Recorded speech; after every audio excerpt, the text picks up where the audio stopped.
Hello बच्चों, मेरा नाम है मोहित और आपका स्वागत है हमारे यूट्यूब चैनल हिस्ट्री चैंपियन में। तो जैसा कि आप जानते हो, आपका जो पेपर होने वाला है अंडरस्टैंडिंग द इंडियन हेरिटेज, उससे संबंधित माइनस रहने का ही पेपर है। उससे संबंधित ये पूरा का पूरा वन शॉट वीडियो होने वाला है। आपको क्या करना है, वीडियो को पूरा देखना है, चैनल को सब्सक्राइब कर देना और अपने दोस्तों को जरूर से शेयर कर देना है। और आपको पता है कि इसमें क्या है, आपकी जो इसको पेपर को पास करना जरूरी है। अगर पास नहीं करोगे तो आप फेल भी हो सकते हो। तो चलो शुरू करते हैं अपन वीडियो को। और साथ साथ अगर आप कोई प्रोडक्ट खरीदना चाहते हो तो यहाँ पर जो आपको लिंक दे रखा है जो प्रोडक्ट का, वहाँ पर जाके क्लिक करके आप खरीदोगे तो आपको सबसे ज़्यादा डिस्काउंट है वो देखने को मिल जाएगा। पहला प्रश्न है, मूर्त व अमूर्त धरोहर को उदाहरण से ही समझाइए। Define the tangible and intangible heritage with the suitable examples. तो आपके सामने मूर्त व अमूर्त धरोहर क्या होती है उसको आपको उदाहरण सहित समझाना है। काफ़ी ज़्यादा महत्वपूर्ण प्रश्न है, मतलब इंपॉर्टेंट क्वेश्चन भी कराऊंगा प्लस इनका रिवीजन भी आपको थ्योरी के रूप में मैं करवाने वाला हूँ। पहला प्रश्न है, मूर्त व अमूर्त धरोहर किसी भी संस्कृति सभ्यता की पहचान का हिस्सा होते हैं। सबसे पहले मैं अगर आपको बताऊं मूर्त क्या होता है, मूर्त चीजें वो होती है, मूर्ति से याद कर लो तो मूर्ति ने क्या आफाक छू सका, महसूस कर सका, देख सका, समझ सका। समझ में आ गया? तो ऐसी चीजें होती हैं जिनको देख समझ या छू सकते हैं, उसको अमूर्त बोला मूर्त बोला जाता है। और अमूर्त क्या हो गया, जिस चीज को अपन छू सके उसको मूर्त बोलेंगे, और ए लग जाता है तो उसका अर्थ क्या होता है, नहीं। तो ऐसी चीजें जिनको सिर्फ अपन एहसास कर सकते हैं, देख नहीं सकते, छू नहीं कुछ सकते, उनको अमूर्त बोला जाता है। समझ में आ गया आपको? तो अब इनको अपन अच्छे से और डिटेल में पढ़ेंगे। मूर्त व अमूर्त धरोहर दोनों किसी संस्कृति की पहचान, सभ्यता की पहचान का महत्वपूर्ण हिस्सा होते हैं। ये दोनों हमें अपने इतिहास और परंपराओं से जुड़ते हैं। तो जो आपके सामने धरोहर दो प्रकार के होते हैं, मूर्त और अमूर्त दो प्रकार के होते हैं। दोनों की अपनी अपनी पहचान होती है जो हमें क्या करते हैं, हमारी संस्कृति से जोड़ते हैं। समझ में आ गया आपको? अगले वाले की बात करें, मूर्त धरोहर, तो वही चीजें हैं, वो भौतिक चीजें, भौतिक क्या, फिजिकल चीजें, जिनको हम क्या कर सकते हैं, जिनको हम देख सकते हैं, छू सकते हैं और महसूस कर सकते हैं। तो जिन चीजों को तुम छू सकते हो, महसूस कर सकते हो, देख सकते हो, उनको क्या कहा जाता है, मूर्त धरोहर के नाम से जाना जाता है। ये चीजें भौतिक रूप से मौजूद होती हैं जो हमारे इतिहास और संस्कृति का परिणाम होते हैं। तो ये कौन सी संस्कृति में होती है, जैसे कि ये हमारे इतिहास का हिस्सा है जो, और हमारी संस्कृति का हिस्सा है। जहाँ कौन कहेंगे, भाई साहब वो महाराणा प्रताप को 80 किलो को बांधो। समझ में आ गई? वो राजा के पास तलवार रखेड़ी है, वो लाल किलो है ना? तो ये सब चीजें क्या, इनको अपन देख सकते हैं। हमारे पुराने जो राजा महाराजाओं ने क्या क्या, उनकी सभ्यता संस्कृति, उनके समय में क्या क्या चीजें चलती थी, उसको क्या कहते हैं, मूर्त धरोहर के नाम से जाना जाता है। और इनसे हमें क्या, हमारे इतिहास के बारे में पता चलता है। ऐतिहासिक इमारतें इसमें क्या क्या आता है, जैसे कि ताजमहल, कुतुब मीनार, लाल किला और राजस्थान के किले। तो आप अपने आसपास कोई भी धरोहर देखते हो जिन पे आप, जैसे रणथंभौर का किला हो गया, आपके सामने जितने किले हैं, जितने वहां पर चीजें रखी हुई हैं, मंदिर हैं, जो भी आप चीजें, जो पुराने समय के इतिहास से संबंधित चीजें जिनको आप देख सकते हो, छू सकते हो, महसूस करते हो, वो से सारी सारी क्या है, अब मूर्त के हिस्सा होती है। जैसे कुतुब मीनार, ताजमहल, लाल किला, ये सब चीजें उसी के क्या है, हमारे मूर्त सभ्यता के धरोहर के हिस्सा है। और ये क्या, उस समय के इतिहास और जीवन शैली के बारे में बताते थे कि उस समय क्या हुआ करता था, कैसे लोगों की जीवन शैली थी, कैसे लोग जीवन को जीते थे, इस बारे में पता चलता है। अगला क्या, कलाकृतियां व पुरावेश। तो संग्रहालय में रखी गई मूर्तियां, सिक्के, मिट्टी के बर्तन और प्राचीन था और चित्रकलाएं। तो इसमें कलाकृतियां भी आती हैं। कलाकृतियों में क्या क्या आती हैं, जैसे कि संग्रहालय में रखी गई मूर्तियां, कोई राजा की मूर्ति रखी गई है, कोई मान लो देवता की मूर्ति रखी गई है, तो वह सब चीजें भी, हर सब चीजें को हिस्सा है। अलग अलग प्रकार का सिक्का पाया जाए, जहाँ कहा करता भाई वो राजा हो, अहिया का सिक्का जारी करे, हाजी पर खुद की मोहर ही, ये सब चीजें हैं। ठीक है, मिट्टी के बर्तन, उस समय किस प्रकार के बर्तन चला करते थे, किस समय के औजार चला करते थे, उन सब चीजों को क्या कहा जाता है, कलाकृतियां में पुरावेश के नाम से जाना जाता है। ऐतिहासिक स्थल भी इसका हिस्सा होते हैं, जैसे हड़प्पा और मोहनजोदाड़ो जैसे पुरातात्विक स्थल। तो जो प्राचीन समय के जो स्थल हैं, जैसे कि मोहनजोदाड़ो हो गया और हड़प्पा हो गया, जैसे जो पुरानी सभ्यताएं थी, जो सिंधु घाटी सभ्यता थी, और कोई भी सभ्यता है जो हमें मिलती है खुदाई में, वो किसका होती है, वो भी मूर्त सभ्यता का हिस्सा होती है। अगले वाला है प्राचीन पांडुलिपियां और ग्रंथ। तो जो प्राचीन पुराने हस्तलिखित ग्रंथ हैं, जो ज्ञान और साहित्य का खजाना होता है, जो जो पुरानी पांडुलिपियां और जो ग्रंथ लिखे गए हैं, इनका क्या है, ये हाथ से लिखे हुए ग्रंथ हैं और ये हमारे साहित्य के बारे में बताते हैं। जैसे ऋग्वेद हो गया, सामवेद हो गया, है ना, और भी अन्य कोई किताब लिखी हुई है। तो अब आप राजस्थान के इतिहास के बारे में क्यों, कैसे जानते हो भाई, जनरल टोड ने लिखा, है ना, उसने लिखा तो उसके साहित्य से जानते हैं। अमीर खुसरो ने लिखा, अबू फजल ने लिखा। तो ये सब जो इतिहासकार जो पुरानी चीजें लिखते थे, ये भी किस में आती थी? मूर्त आपके सामने साहित्य में आती थी। इनको पढ़कर हम अपनी पुरानी सभ्यता के बारे में जान पाते हैं। अमूर्त धरोहर क्या होती है? अमूर्त धरोहर उन गैर भौतिक चीजों को कहते हैं जो हमारी संस्कृति को पहचान को बनाती हैं, जिन्हें देखा है छुआ नहीं जा सकता, बल्कि परंपराएं ज्ञान व कौशल व प्रथाओं को पीढ़ी दर पीढ़ी हस्तांतरित होती हैं। तो कौन सी चीजें होती हैं? वो सब चीजें जिनको ना अपन ने देखा है, ना सिर्फ देखा है, ना छू सकते हैं, बल्कि हम उनको क्या कर सकते हैं? सिर्फ महसूस कर सकते हैं। ज्ञान है वो एक परंपरा से दूसरी परंपरा में जाता है। जैसे कि भाई थारो दादो अया कहो कि भाई वो या बात है या अपनो समाज जो है ना, इस समाज में अपना बड़ा को सम्मान करना चाहिए, ये नियम कायदा ये सब चीजें हैं, यो क्या ज्ञान है, यो एक अब अया थोड़ी कि थे सम्मान न कदे छू के देखे कि ओ सम्मान है भाई जी, कौन देखे ना कदे, लेकिन क्या है कि वो अपनी सभ्यता से आगे बढ़ती जा रही है। समझ में आ गया? तो यही है, परंपराएं ज्ञान व कौशल व प्रथाएं वो पीढ़ी दर पीढ़ी क्या आगे बढ़ती चली जाती हैं। जैसे शादी की जाती है तो अपने शादी करने को भी कोई एक तरीको है, समझ में? रहने सहने का तरीका है, खान पान का तरीका है, पहनावे का एक तरीका है, ये सब चीजें क्या पीढ़ी दर पीढ़ी आगे बढ़ती हैं। समझ में आ गया? अब तो आए हमारे गुजरात में चले जाओगा, साउथ में चले जाओगा, उठे की अलग परंपराएं, आपने अलग परंपराएं, सब एक जाए की परंपरा को ना, है ना? कोई किताबों में थोड़ी लिखी रही है सब चीजें, ऐ तो क्या पीढ़ी दर पीढ़ी ज्ञान के रूप में आगे बढ़ रही है। इसमें क्या-क्या आती हैं? पहली होती है मौखिक परंपराएँ, तो कौन-सी? लोक कथाएँ, कहानियाँ, गीत व कहावत। तो इसमें क्या-क्या आती है? मौखिक मतलब बोल के एक दूसरा जो चीज़ बताई गई, इनमें क्या आती है? लोक कथाएँ आती हैं, गीत आती हैं और कहावतें आती हैं। अगला क्या है? प्रदर्शन कलाएँ। तो भारतीय शास्त्रीय संगीत जैसे लोक नृत्य हो गया, लोक नाटक हो गया और कठपुतली कलाएँ हैं, वो सब भी देखने को मिलती हैं। तो ये जो आपके सामने जितनी भी प्रदर्शन कलाएँ होगी, जैसे कि लोक नृत्य हो गया, लोक नाटक हो गया, कठपुतली कला हो गई, ये हमारे जो सभ्यता से जुड़ी हुई चीज़ें, ये सब भी किसमें आती हैं? अमूर्त सभ्यता के अंतर्गत आती हैं। अगला है सामाजिक प्रथाएँ व उत्सव, जैसे कि कुंभ मेला, दुर्गा पूजा, विवाह की रस्में, ये सब सामाजिक अनुष्ठान के अंतर्गत ये सब चीज़ें आती हैं।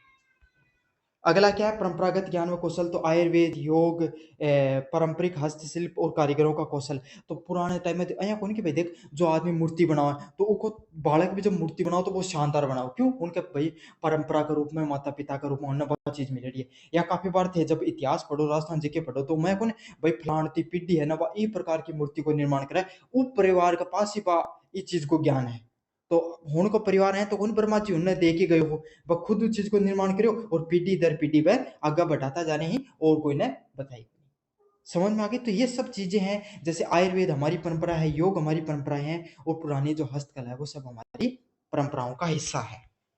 तो इन सब ये दोनों प्रकार की धरोहर है, इनका संरक्षण करना चाहिए, हमारी संस्कृति पहचान को बनाए रखने के लिए बहुत ज़्यादा आवश्यक है। तो ये जितनी भी प्रकार की सांस्कृतिक चीज़ें हैं, इनको क्या करना चाहिए? हमें बचा कर रखना चाहिए ताकि हम आने वाली पीढ़ियों को समझा सकें, बता सकें कि ये हमारी परंपरा ही, ये हमारी धरोहर है, इतिहास है। जितना इतिहास ना बचा के रखोगा, वो उतना ही आगे बढ़े है और लोगों के बारे में जागरूकता फैला है।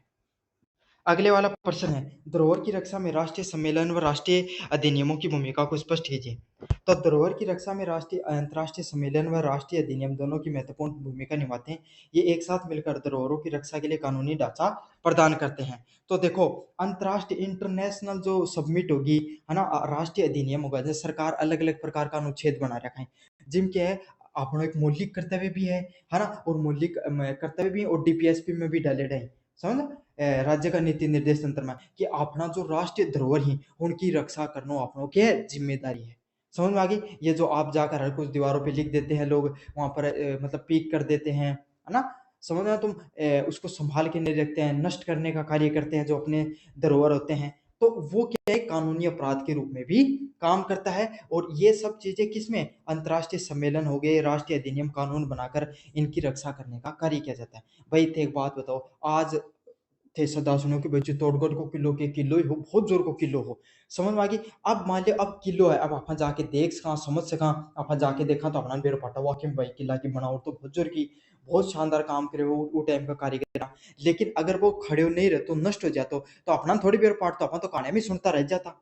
समझ में आ गया ना? तो हमारी प्राचीन जो परंपराएं उनको बचाने का भी काम होते हैं इनके द्वारा। और ये काम कौन करे? अंतर्राष्ट्रीय सम्मेलन और जो राष्ट्रीय कानून है वह संरक्षित करने को कार्य करे हैं। पहला है यूनेस्को का जो सम्मेलन हुआ 1970 का, ये सबसे बड़े सम्मेलनों में से एक था। इसका उद्देश्य सांस्कृतिक संपत्तियों और अवैध तस्करों को रोकना था। तो यूनेस्को के द्वारा जो सम्मेलन किया गया 1970 के अंदर, कब? 1970 के अंदर, ये सबसे महत्वपूर्ण सम्मेलनों में से एक था। और इसका उद्देश्य क्या था? आपको जितनी भी अवैध तस्करी हैं उनको रोकने का इसका प्रमुख कार्य था। तो यूनेस्को के द्वारा जो सम्मेलन किया गया 1970 में, उसको जितनी भी केकरी लोग जो हैं उरे के अपना मूर्ति दे रखे थारे को मंदिर में, और बाकी बहुत शानदार मूर्ति है। अब क्या मूर्ति की दो प्रकार का है। एक तो मूर्ति को दांत इतने बढ़िया है कि उन बाजार में की तगड़ी कीमत अपना बेरो को नहीं है। एक दूसरी के बात मूर्ति इतनी सुंदर है कि उको क्या है ऑक्शन करे जा सके। तो लोग क्या करी उरो चोर के और इंटरनेशनल मार्केट में भेज दी, अवैध तस्करी कर ली। समझ में आ गया? तो इससे क्या है कि जो संस्कृति है वह नष्ट हो जाए। भाई अब थारे गांव की मूर्ति बात पहचान है, थारे गांव की भाई फलाना गांव में बहुत जोर की मूर्ति है, स्वरूप मूर्ति है, बढ़िया मूर्ति है, कांसा की मूर्ति है, पंचधातु की मूर्ति है। अब बात चोरी होगी तो अब थारे गांव की वह पहचान ही को नहीं रही। समझ में थे कदे देखिए को नहीं क्यों वह बहुत टाइम पहले चोरी की। तो हर सब चीजें रोकने के लिए कि ये जो यूनेस्को को सम्मेलन करोगे कद 1970 के अंदर, एक अंदर क्या कहोगे कि जो सांस्कृतिक जो संपत्तियां होती है और उनको अवैध तस्करी को रोकने का कार्य किया जाएगा। मतलब जितने भी जो हमारी संस्कृति है, जो सांस्कृतिक जो संपत्तियां हैं उनको अपन अवैध रूप से जो लोग तस्करी करते हैं उनको अपन रोकने का कार्य करेंगे। ये उन देशों के बीच में सहयोग को बढ़ावा देते हैं जहाँ की धरोहर चोरी हुई है और जहाँ पर वे बेचे गए। जय मान लो इंडिया से कोई चीज चोरी होके और क्या करेगी ब्रिटेन में बेच दी, इंग्लैंड में बेच दी, तो अब क्या करेगी ये जो यूनेस्को को जो 1970 को सम्मेलन किया है, इन भारत और जो ब्रिटेन के बीच में कैबिनेट संधि करेगी है कि अगर कोई भी चीज चोरी होगी और वह थारा बाजार में मिलेगी और पुलिस उन पकड़ लेगी तो वह थाने मानना सौंपनी पड़ेगी। और ब्रिटेन की कोई चीज चोरी होगी भारत में होगी तो मैं थाने सौंप दूंगा। तो यो एक अंदर यह चीज है। समझ में आ गई ना? कानूनी रूप से एक संधि करी गई है कि अगर कोई आपस में कोई देश में कोई सामाजिक या सांस्कृतिक कोई चीज पकड़ी गई है अवैध तस्करी के द्वारा पुलिस में, वह एक दूसरा देश ने आपसी सहयोग के द्वारा लौटा दी जाएगी। विश्व विरासत सम्मेलन 1972, इस सम्मेलन के तहत विश्व की विरासत स्थलें वर्ल्ड हेरिटेज की सूची बनाई जाएगी और इन धरोहरों को अंतर्राष्ट्रीय महत्व माना जाएगा और इनका संरक्षण करने के लिए वैश्विक सहयोग मिलेगा। तो आया कुछ लोग थे या रामसर साइट है ना, या यूनेस्को के द्वारा धरोहर है। तो ये सब चीज के ही अहिया की चीज जो प्राचीन चीज है, लाल किला मिल रहा है आपने जो कीर्ति जो स्तंभारण में मिल रहा, मतलब जो जो प्राचीन चीजें हैं जो और भी कुतुब मीनार होगी अलग अलग जगह ही जठे के है कि उन्हें संरक्षित करने के लिए कि भाई प्राचीन जगह ही हमको बढ़िया नाम है, ये कोई भी देश की पहचान ही सबसे ज्यादा पर्यटन आई उठे और वो देश ने उस चीज से जाने जाए। तो अहिया की जगह क्या करो जाए विश्व विरासत के रूप में जोड़ ली जाए। मतलब जो अंतर्राष्ट्रीय संस्थाएं होती है वो क्या करती है उनको संरक्षित करने का कार्य करती है। समझ में आ गई? जहाँ तारा गांव में मान लो कोई मंदिर है और अच्छो पॉपुलर है तो राजस्थान सरकार क्या कर लेगी उन आपका अंडर में ले लियो कि उरस जब खाटू श्याम जी आड़ो मेलो है।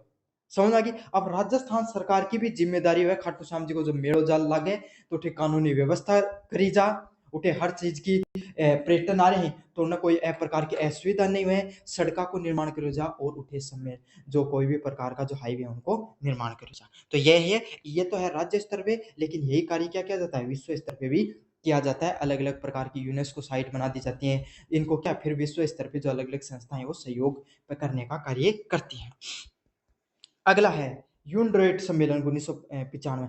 इस सम्मेलन का उद्देश्य चोरी की गई सांस्कृतिक वस्तुओं की कीमतों की वापसी को सुविधाजनक बनाना है। अब क्या है एक और संधि करी गई यूनी एड्रोइड सम्मेलन 1995 के नाम से। इक अंदर क्या करियो इक अंदर करियो कोई भी सांस्कृतिक चीज है, कोई भी वास्तविक धरोहर चीजें हैं उनको क्या कर सकते हो अगर चोरी हो गई तो आसानी से ज्यादा कानूनी पेज ना लगे, कोई ज्यादा नियम कायदा न फंसे जा, सीधो को सीधो वो देश ने लौटा दी जा। एक लिए क्या है आपका सामने सम्मेलन करियोगे कद 1995 में, ताकि क्या यह खरीदार के लिए अच्छी नियत के प्रमाण की मांग करती है। लेकिन जो खरीदार है भाई वो अगर कोई खरीदार ले रहे और उन बेरो बाट को या तो कोई दूसरे देश की चीज है वो उन लौटा देगो तो ऊपर ज्यादा डिपेंड करे।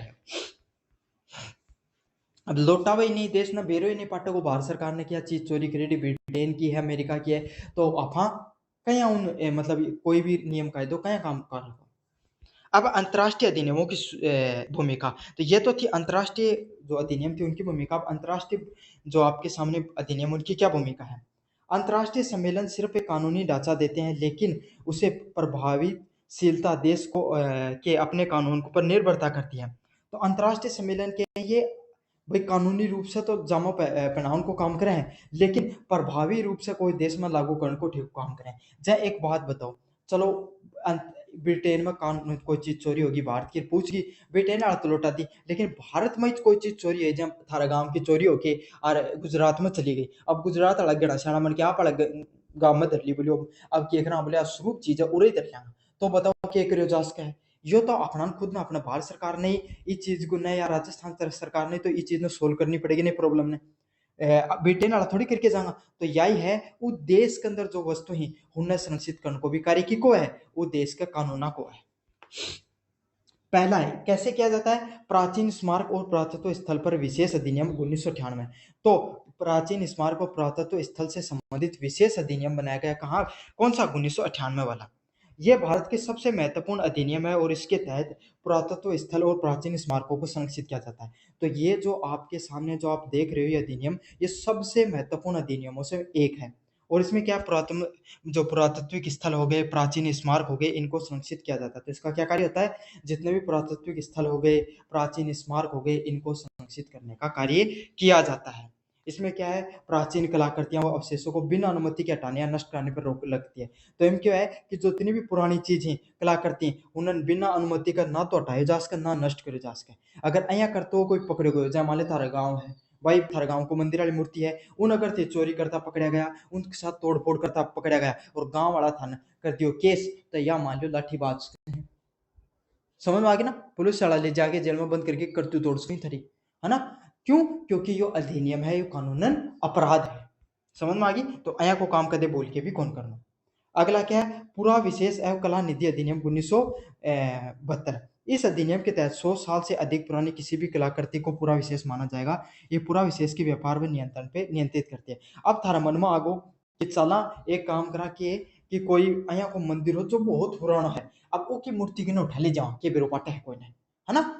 कम लोग उठे पूछे हैं, लेकिन यो भी एक कानूनी अपराध है। अगर कोई भी चीज है 100 साल से पुरानी है ना, वो एक पुरातत्विक विशेष माने जाओ। पूरा विशेष क्यों है, ऐसी चीजें जो बहुत ज्यादा प्राचीन हो चुकी हैं और जिनका महत्व है, सामाजिक महत्व है, उनको पूरा विशेष के नाम से बोला जाता है।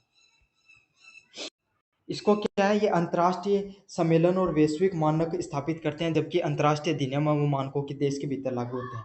तो यही चीज है कि जो अंतर्राष्ट्रीय सम्मेलन को काम क्यों है, अंतर्राष्ट्रीय स्तर पर अगर कोई भी प्रकार की चीज चोरी होगी या कोई भी चीज में जो पुरातत्विक चीज थी, जो चीज ने किया वापिस कोई भी देश ने लौटाने को काम करे, और जो अंतर्राष्ट्रीय जो कानून है उनको काम किया देश के अंदर कोई भी अगर कोई चीज चोरी हो जाए उन वापिस लौटाने को काम करे जाए। समझ में आ गया आपको अच्छे से। अब अगले वाले यूनिट का अगले वाले प्रश्न की तरफ बढ़ेंगे। धरोहर संरक्षण में सरकारी विभागों और संग्रहालयों की भूमिका का परीक्षण कीजिए। तो जो आपकी धरोहर का जो संरक्षण किया जाता है उसमें सरकारी विभाग व संग्रहालयों की क्या भूमिका होती है, इसके ऊपर अपन टिप्पणी करेंगे। पहला है धरोहर संरक्षण प्रिजर्वेशन और प्रिजर्वेशन और कंजर्वेशन में सरकारी विभाग व संग्रहालयों की भूमिका बहुत ज़्यादा महत्वपूर्ण होती है। ये देश की सांस्कृतिक विरासत को आने वाली पीढ़ियों को सुरक्षित रखते हैं। तो भाई थान पुरातत्व विभाग हुआ, हर देश के अंदर पुरातत्विक विभाग हुआ है ना। वो को काम क्यों है, पुरातत्विक जो चीज़ है, जो पुराना मंदिर है, पुरानी जो चीज आपके सामने कोई अलग अलग प्रकार का कोई जो भी धरोहर ही, किला ही, है ना, मूर्ति ही, आपके सामने कोई स्तंभ है, मीनार है, जो भी चीजें उन्हें संरक्षित करने को कार्य हुआ है। समझ, नई चीजों को खोजने को भी कार्य और पुरानी चीजें संरक्षित करने को भी कार्य हुआ है। तो ये क्यों करे जाए, ताकि जो अपना कोई भी देश की जो विरासत है, जो अपनी संस्कृति रही है पुराने टाइम में, मैं थाने बताया रणथंभौर वाले किला के बारे में अगर अपन सिर्फ कहानियां में सुनता रह जाता तो बेर पाठ, तो आज अपन जाके देखा तो वास्तविकता में समझा कि अपना जो पुराना जो परदादा है वह कितना बढ़िया काम करके गया। उनके पास बहुत टेक्निक ही जो आज भी अपने पास कौन है मॉडर्न समय में।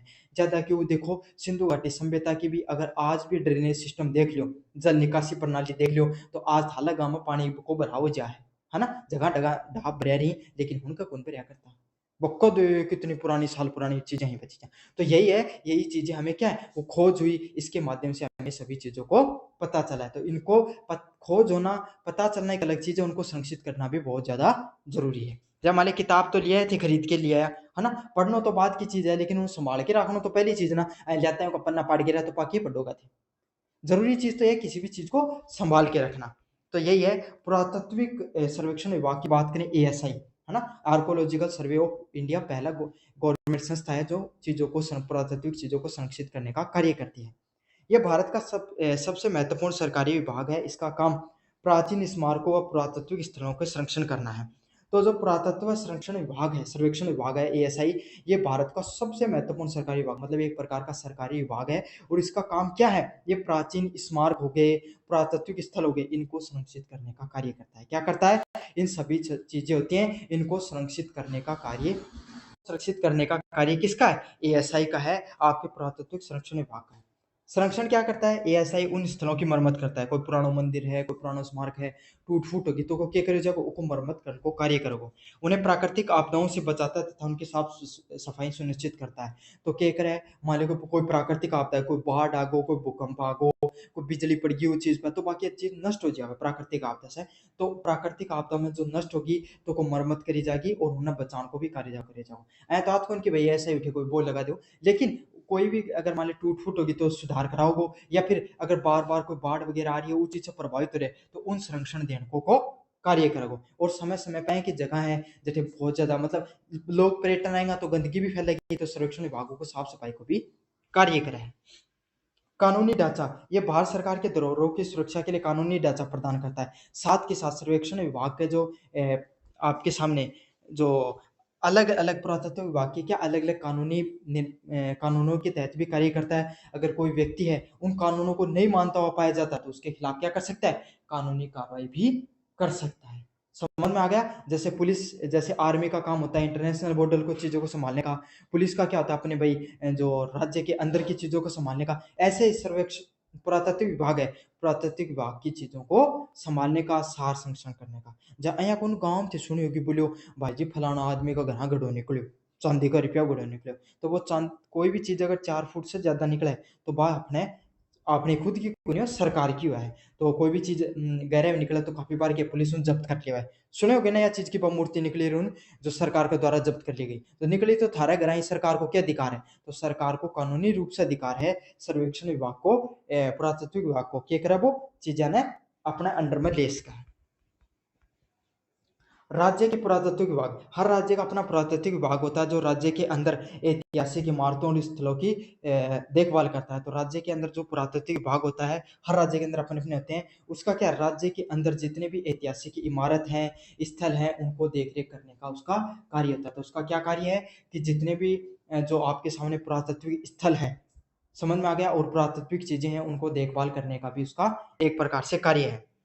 अगला कौन सा मंत्रालय? सांस्कृतिक मंत्रालय। यह मंत्रालय पूरे देश की सांस्कृतिक जो धरोहर है उनके संरक्षण और सर्वेक्षण की योजनाएं बनाता है। तो जो सांस्कृतिक आर्ट एंड कल्चर डिपार्टमेंट आपने सुना होगा ना, है ना, सांस्कृतिक विभाग। तो सांस्कृतिक विभाग क्या करता है? आपके सांस्कृतिक व पर्यटन विभाग भी होता है। उसका काम यही होता है जो सांस्कृतिक रूप से जो चीजें होती हैं उनको संरक्षित किया जाए, उनकी नीतियों का निर्माण किया जाए, अलग अलग प्रकार की योजनाएं चलाई जाए, लोगों को जागरूक किया जाए, ताकि वो क्या कर सके, जो सर्वेक्षण, जो जितनी प्राकृतिक चीजें हैं उनको क्या संरक्षित कर सकें, उनके महत्व को समझ सकें और उनको नष्ट और उन सब चीजों को क्या बचाव कर सकें, उन सब चीजों को। समझ में आ गया? क्योंकि आपको पता है भाई लोग पर्यटन आए, अब अपने शेखावाटी क्षेत्र में हो तो शेखावाटी क्षेत्र की मुख्यतः हवेली बहुत प्रसिद्ध है। अब हवेली बच्चा ही नहीं की तो लोग घूमने क्यों आऊंगा अपने अपना बोला आए का क्षेत्र नहीं, जटे हवेली बोली ज्यादा प्रसिद्ध है और उठे बाहर का भाई बाहर का लोग सैलना लिया हुए घूमने क्यों आऊँ है? क्योंकि भाई साफ सुथरी रहेंगी, बढ़िया रहेंगी, है ना, जब तो जनता देखना होगी, नहीं कौन देखना होगा। तो यही है उन सब चीजों को बताना, प्रमोट करना, है ना, उनको संरक्षित करना, ये सब चीज किसके हैं? पुरातत्व विभाग के कार्य होते हैं। और संस्कृति मंत्रालय भी उसके अंतर्गत कार्य करता है। उसमें साथ साथ संग्रहालय की भूमिका, तो जो अलग अलग प्रकार के संग्रहालय बनाए जाते हैं उनकी क्या भूमिका होती है? कलाकृतियों का परीक्षण करना। तो संग्रहालय मूर्त धरोहर जैसे पूरा पूरा विशेष हो गया, कलाकृतियां हो गई और पंडुलिपियां होती है उनको परिलक्षित करते हैं। तो जो कलाकृतियां हैं अलग अलग प्रकार की उनको परिलक्षित करने का कार्य होता है। जिसमें क्या होती है? संग्रहालय में मूर्त धरोहर, अलग अलग प्रकार के जो धरोहरिक चीजें पाई जाती हैं, जिसमें कलाकृतियां हो गई, पंडुलिपियां हो गई, उनको संरक्षित करने का कार्य किया जाता है। क्यों? ताकि उनका तापमान सही रहे और सही टेम्परेचर पे उनको रखा जाए। अब थाने पे भी कोई भी पत्थर की चीज है, पत्थर की चीज पे क्या होता है, ज्यादा तापमान में होगी, बारिश लगेगी, ठंड होगी, तो पत्थर पत्थर भी टूटता है। समझ में आ गई? तो सही तापमान और आर्द्रता में अगर कोई चीज को रखा जाएगा तो वो क्या है, लंबे समय तक टिकी रहेगी। तो यही चीज है, जो कलाकृतियां होती है उनको क्या किया जाता है, पांडुलिपियों को सही रूप से बनाया जाता है। चलो पत्थर तो फिर भी टाइम लगता है टूटने में, लेकिन मान लो कोई कागज है, कोई लकड़ी से लिखी है अगर कोई चीजें, तो उन्हें सही जगह से संरक्षित करके रखी जाए, ताकि क्या वह और ज्यादा दिन तक हेरिटेज के रूप में और ज्यादा दिन तक टिकी रहे। अगला है शोध व अध्ययन करना। संग्रहालय शोधकर्ताओं और विद्वानों ने इन वस्तुओं को अध्ययन के लिए अवसर प्रदान करते हैं। अब क्या है कि भाई अगर संग्रहालय में कोई चीज रखेड़ी है तो थे भी जाके देख सको, समझ में आ गई। और कोई विद्यार्थी है, कोई विद्वान आदमी है जिन ये चीज पे के भाई रिसर्च करनी है, खोज करनी है, पुरानी चीजें समझना है, तो वो भी क्या कर सके, उठे जाके चीजें ना समझ सके और देख सके। इससे क्या होगी, उन्हें मदद मिला है। शिक्षा और जागरूकता। संग्रहालय आम जनता को शिक्षित करने और उन्हें धरोहर के बारे में जागरूकता करने का सबसे अच्छा माध्यम होते हैं। तो क्या करते हैं, जितने भी जो संग्रहालय पाए जाते हैं ये आम जनता को क्या करते हैं, शिक्षित करते हैं और उन्हें अपनी धरोहर के बारे में जागरूक करने का सबसे अच्छा माध्यम होते हैं। तो यही है, जो जितने भी संग्रहालय होते हैं ये आम जनता को शिक्षित भी करते हैं और वो क्या है, उसके बारे में लोगों को जागरूक करने का भी कार्य करते हैं। वे प्रदर्शनियों और शैक्षणिक कार्यक्रमों के माध्यम से लोगों को विरासतों से जोड़ते हैं। तो अलग अलग प्रकार के जितने भी जो आपके सामने जो जागरूकता कार्यक्रम चलाए जाते हैं, जहाँ पधारो हमारे देश, है ना, वसुधैव कुटुंबकम, जैसे आपने लाइनें सुनी होगी, आपने टैग लाइन पधारो हमारे राजस्थान, पधारो हमारे देश, ये सब चीजें टैग लाइन देखती होगी संस्कृति विभाग की। क्यों, ये अलग अलग प्रकार का, या फिर कोई भी अमिताभ बच्चन होगा, आमिर खान होगो, है ना, बनकर यहाँ का ऐड भी कराए जाए, जो अपने पर्यटन ने बढ़ावा दियो जा। क्यों कराए जाए, ताकि इससे क्या है, जो जागरूकता फैले, लोग शिक्षित हुए कि भाई पर्यटन भी अगर थे अपनी सांस्कृतिक चीजों को महत्व दोगा, उन्हें बचा के रखोगा, संरक्षित करके रखोगा, तो सैलानी आऊंगा, और सैलानी आऊंगा तो क्या होगा, इससे अपनी संस्कृति बची रहेगी और अपना भी फायदा देखने मिलेगा।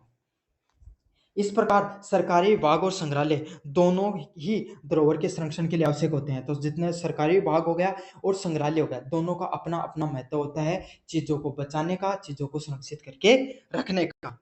सरकारी विभाग इन स्थलों की कानूनी व भौतिक सुरक्षा को सुनिश्चित करता है। और जो सरकारी विभाग है वो क्या करता है, इन स्थलों की कानूनी व भौतिक सुरक्षा प्रदान करने का कार्य करता है। समझ में आ गया आपको? और संग्रहालय उन वस्तुओं को प्रेषित करता है। तो देखो, जितने भी सरकारी डिपार्टमेंट है, चाहे संस्कृति विभाग हो गया, चाहे पुरातत्व विभाग हो गया, वो क्या करते हैं, कानूनी रूप से इन चीजों को बचा कर रखते हैं। और संग्रहालय क्या है, वो चीजें हैं उनको क्या है, संरक्षित करने का कार्य करते हैं। समझ में आ गया आपको अच्छे से? अब बढ़ते हैं अगले नंबर प्रश्न की तरफ। धरोहर, आधुनिकता एवं स्मृति में संबंध को स्पष्ट कीजिए। तो धरोहर, आधुनिकता और स्मृति तीनों आपस में जुड़े हुए होते हैं। क्यों है, धरोहर हो गई, आधुनिकता हो गई, स्मृति हो गई, ये तीनों चीज की आपस में जुड़ी हुई चीजें। धरोहर की पुरानी चीजें, जैसे थारूगाम को मंदिर है, जिनके तरफ पर दादा को भी दादो बनाए बनाए बहुत पुरानी चीज है। समझ में आ गई, वो धरोहर है। आप उनको क्या कर सकते हो, आप पुरानो मंदिर है तो सदातो को एक जगह की चीज को नहीं रहेगी, टूट फूट हो सका तो थे के कसको थारो गांव को सरपंच के करियो, ओका ना ओका थोड़ो मरम्मत करा दी और रंग पुट्टी को काम करा दियो, ताकि स्वरूप दिखे। समझ में, ये कि उसको आधुनिकता दे दिया। और स्मृतियां क्या होती हैं कि भाई आपको पता, आपके गांव की पहचान के रूप में वो मंदिर इतनी साल पुरानो है, बनाएडो है ना, तो क्या स्मृति भी है लोगों की उसे। तो यही है, ये तीनों की तीनों चीजें आपस में जुड़ी होती हैं और एक दूसरे को प्रभावित करती हैं। किस प्रकार प्रभावित करते हैं, आगे समझेंगे।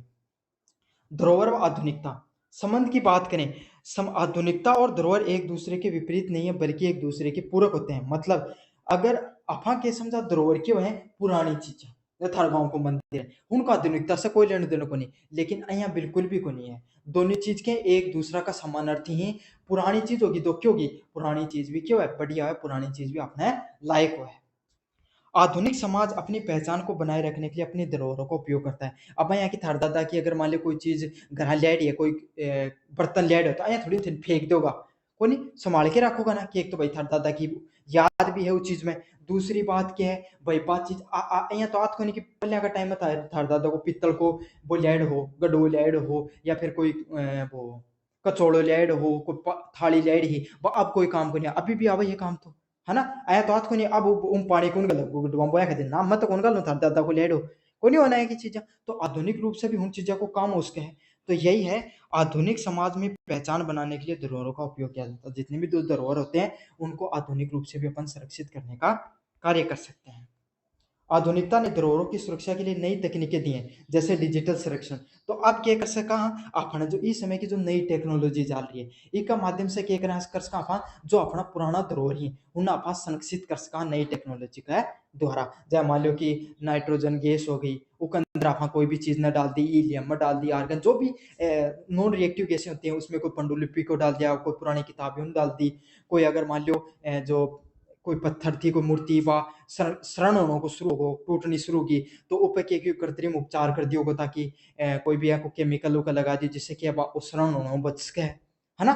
रंग पुट्टी करवा दी, कोई मंदिर तो पुराना हो रहा है। तो ये सब क्या है, ये सब जो आधुनिक तकनीकें, आधुनिक चीजें, इससे क्या हम अपने धरोहरों को बचा के रख सकते हैं। हालांकि आधुनिक विकास में कई धरोहरों को नुकसान भी पहुंचा है, जैसे शहरीकरण के कारण पुराने स्मारकों को नष्ट करना। तो क्या है कि भाई जो आधुनिकता है, इससे लोगों फायदों को नहीं, कई बार नुकसान भी हुआ है। जय की बात करा था, कई बार लोग क्या कर रहे हैं, नई चीजें बना के, जब पुराना जो आपका सामने नया शहर बसाने का चक्र हो गया, कुछ नई चीजों के बनाने के चक्रों पे अपन क्या कर दिया जाता है, जो पुराने स्मारक है उनको नष्ट कर दिया जाता है। तो आधुनिकता हमेशा फायदेमंद ही को नहीं रही, कई बार वह नुकसान को भी कार्य करे, कई चीजें उसने नष्ट भी की हैं। धरोहर और स्मृति संबंध की बात करें, धरोहर हमारी सामूहिक स्मृति व भौतिक के लिए अमूर्त रूप है।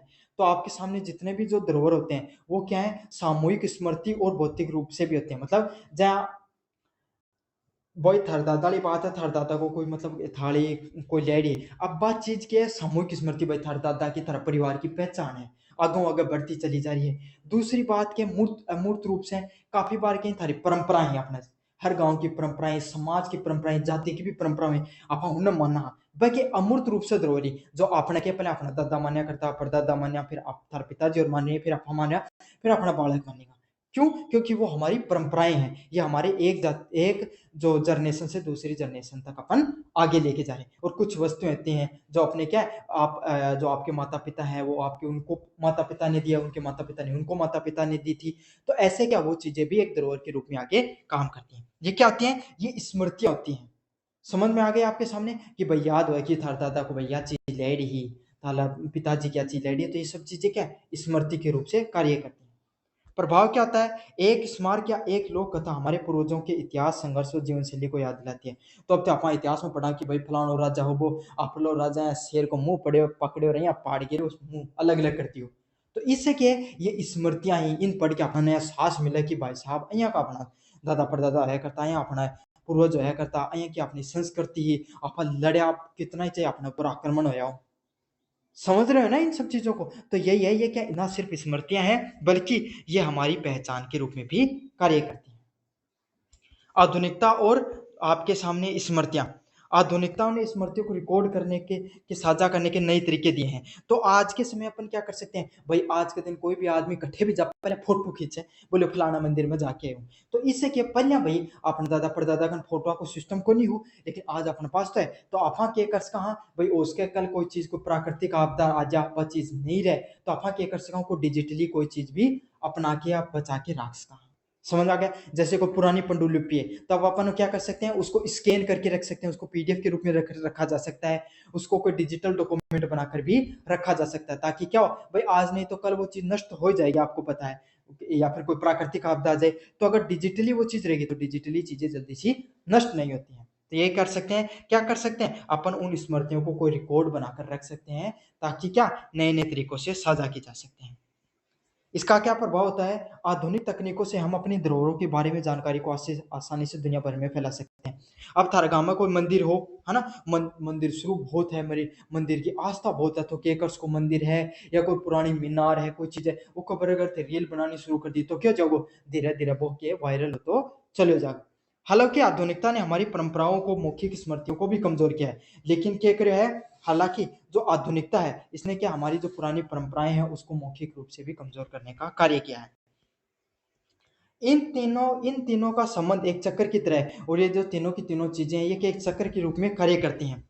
धरोहर हमारी स्मृतियों को जीवित रखती हैं। तो जितने भी धरोहर होते हैं, इनका कार्य क्या होता है, ये हमारी जो स्मृतियां होती हैं, इनको जीवित रखने का कार्य किया जाता है। आधुनिकता हमें धरोहरों को संरक्षित करने के नए उपकरण देती है और आपके सामने जो आधुनिकता होती है क्या करती है, हमें जो अपने धरोहर होते हैं उनको सुरक्षित रखने का भी कार्य करती हैं और नए उपकरणों का भी कार्य करती हैं। स्मृतियाँ हमें एहसास दिलाती हैं कि हमें धरोहर व आधुनिकता के बीच में संतुलन बनाना चाहिए और हमें जो स्मृतियाँ होती हैं ये हमें एहसास दिलाती हैं कि धरोहर व आधुनिकता के बीच में हमें क्या रखना चाहिए, बीच में एक संतुलन बनाकर रखना चाहिए।